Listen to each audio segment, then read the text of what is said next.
Hey guys, welcome back to another video. Today we'll be continuing TDS Tuesday, and this one will be a bit interesting. As you can see, I have the elf camp, the farm, the military base, the warden, and the gladiator in my inventory. Now, these towers seem a bit random. However, what unites them is the fact that they are the towers with the lowest range in TDS. They all have a range of 5 or lower. Um, there's no other tower with a range of 5 or lower, at least no other tower that I own.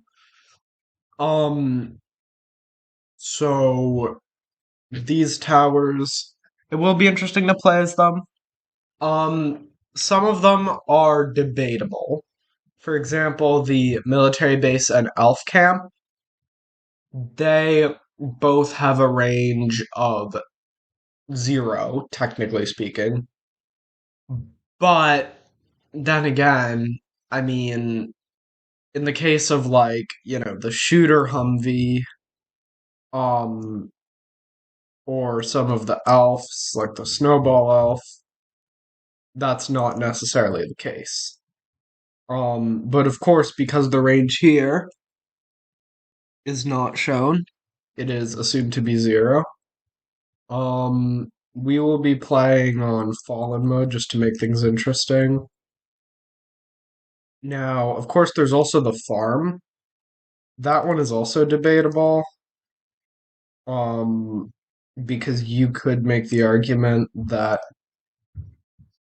it shouldn't be eligible because it doesn't really have a range. Like, this range doesn't do anything. Whereas, like, the Gladiator, for instance, this is the range in which it can attack enemies. The farm can't attack, so its range really doesn't matter at all. Um, so I think this will definitely be interesting. In case you're wondering, by the way, the reason I picked this map is because of this. So, as you can see, I can place a melee tower here, in this case, the Gladiator, and it covers all this ground, which is, I believe, the most out of any map, aside from probably Polluted Wastelands, but of course, that's a whole nother thing. Um, so yeah, if you're wondering why I chose that map, that is the reason. Now, of course, military base and elf camp, they'll kind of help because they don't really have a low range. I mean, they technically do, but that's debatable. But I think first what I'm gonna do is focus on farming as well as the gladiator and the warden because those are pretty important. So let's see here. I'm also trying to farm candy canes.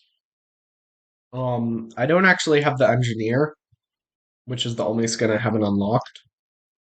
But I mean, you're now able to claim skins that you haven't even unlocked. So, once I eventually get the engineer, that will be something I can obtain. Put that one there.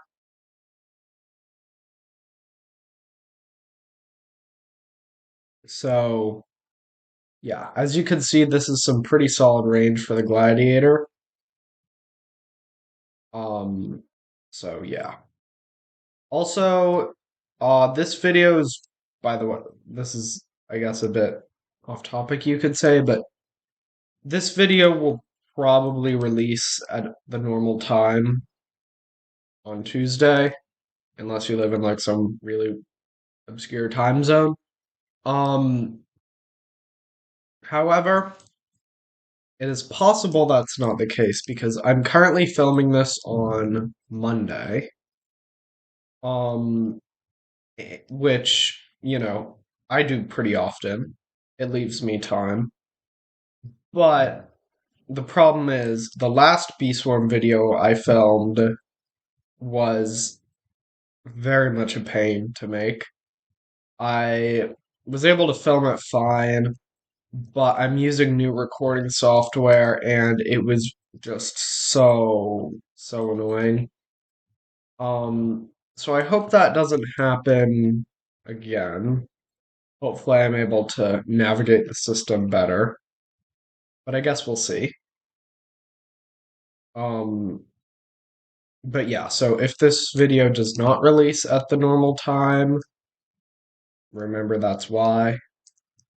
Um, so yeah. Um, yeah. The elf camp is definitely an interesting tower because it's like the military base, but also very different because it's much cheaper, but it spawns in a very different way. Like because it spawns like multiple elves.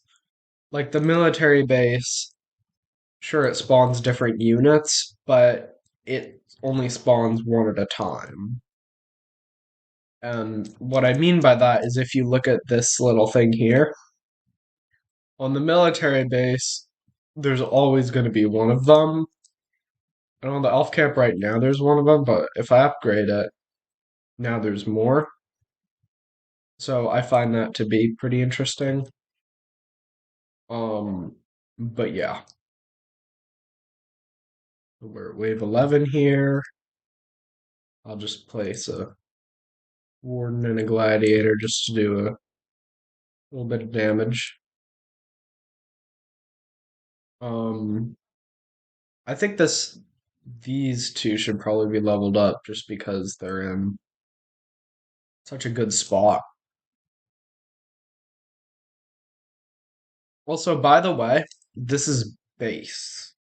So what I mean by that is the warden, as you can see here, at level 2, its range becomes 6. But I'm exclusively focusing on the level 0 range, which, I mean, that also adds to the argument for the military base and the elf camp being included because their units that are able to attack from afar do not spawn at level 0, of course.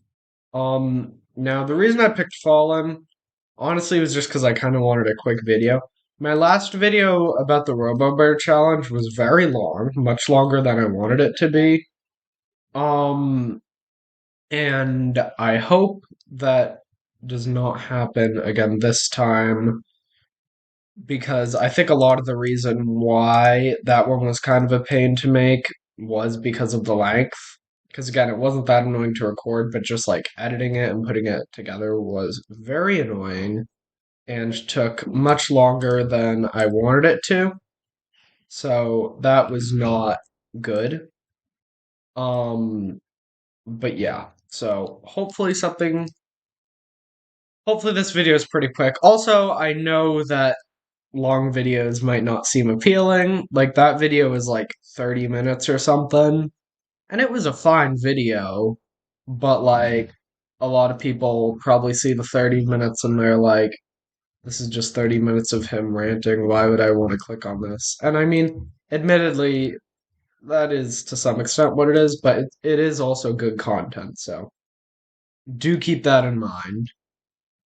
Um, so yeah. Also, I guess another thing I'll say about the channel is I know the main channel, Starcat Meows, I haven't been uploading much recently, and the reason for that mostly just comes down to lack of ideas of what to do. Like on the Starcat Meows gaming channel, I mean, first of all, there's TDS Tuesday, so I kind of have to upload by default at least once a week because of that. But even aside from that, there's a lot to do because there's a lot of games out there. And I mean, I can make a video on pretty much any of them. So, yeah, I'm sorry I haven't been uploading much. I just don't have any ideas. And if anyone has ideas, leave it in the comments. And this is not looking very good with the breakers. Hopefully that doesn't become. I mean, I can probably survive them, but it will take down some of my stuff. I guess the problem with this is I don't really have any high DPS towers. Like, I have some pretty solid early game towers in this layout, but I mean, aside from like, I guess the military base can get pretty solid, and I guess you could say the same with all of them. But there's no like accelerator or minigun or towers like that in here, which is, I mean, a bit annoying, but that's just kind of how it is sometimes. Um, so yeah. Also, yes, Fungi Island is the best map, at least in my opinion. And again, I already said it's because of the little area over there and the little area over there. But I mean, also, it's just, there's not really anything bad about it. Like, my favorite map used to be Crossroads because of the intersecting path. But I mean, when I really thought about it, the intersecting path isn't really any better than the corners. And I mean, there's maps with way more corners because Crossroads has a very bad lack of corners. So there's maps with way more corners than that. So yeah, it's no longer my favorite. This map is definitely much better. And like Crossroads, it's also a hardcore map, so you don't have to find a good map for each thing. I do like that they added hardcore maps. They used to have only like four, but they added a few, which was pretty nice because I mean, one of the problems with hardcore was not many map choices, but yeah. I mean, there's still obviously a lot of really solid maps that could be added, but I would say they've added like the pretty solid ones. Like a lot of the ones they haven't added are like really tough. And like there are a few good ones, but like for the most part, the ones they've added are some pretty high quality maps. Well, I guess by high quality I just mean easy, but oh well. Um, so I guess we can upgrade this warden and then start farming. Also, if you're wondering how you should farm, you should place one. You should upgrade it.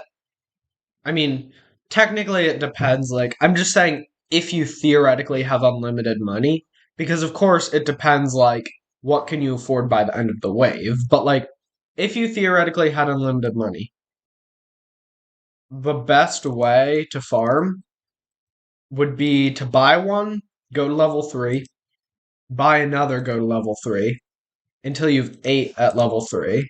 And then you want to upgrade them all to level 4. And then you want to upgrade them all to level 5. So, you might do it a different way, but mathematically speaking, that is the best way to do it, just because it gets you the most amount of money relative to the amount of money that you spent on it. So that's a very clear thing. Like, a lot of the time, it's sort of a dispute about what's the best way to upgrade a tower. But I mean, in this case, it's very clear just because it does one thing, and you want to make it as good at that one thing as possible for the least amount of money. So yeah. I hope the shadow boss doesn't kill me. Shadow bosses can be underratedly hard, but I don't think this one will just because, I mean, yeah, the warden definitely is helping. I mean, the warden's a pretty solid tower, I'd actually say. I'd say it's arguably better than like the elf camp, which has gotten a lot of recognition. I mean, the warden was one of the most recently added towers. It's actually pretty easy to get though. Like I mean, I know not everyone is like level 180 or whatever, but like, I mean, I was able to get it first try. Obviously not solo, but the first time I played Pizza Party, I did beat it. I would not recommend buying it for Robux, to be honest. Like, I mean, first of all, if you've already bought it for Robux, that's fine. And I mean, maybe if you're like very low leveled, you could buy it for Robux. But like, I just think if you're at that level, you don't really need it anyways. So like, I don't know. I would just say the best thing to do is to buy it just normally. And I think this is where I'm going to die, most likely. Yep. All right. That is playing TDS with only melee towers. I got to wave 26 and Fallen, which isn't that bad. But yeah,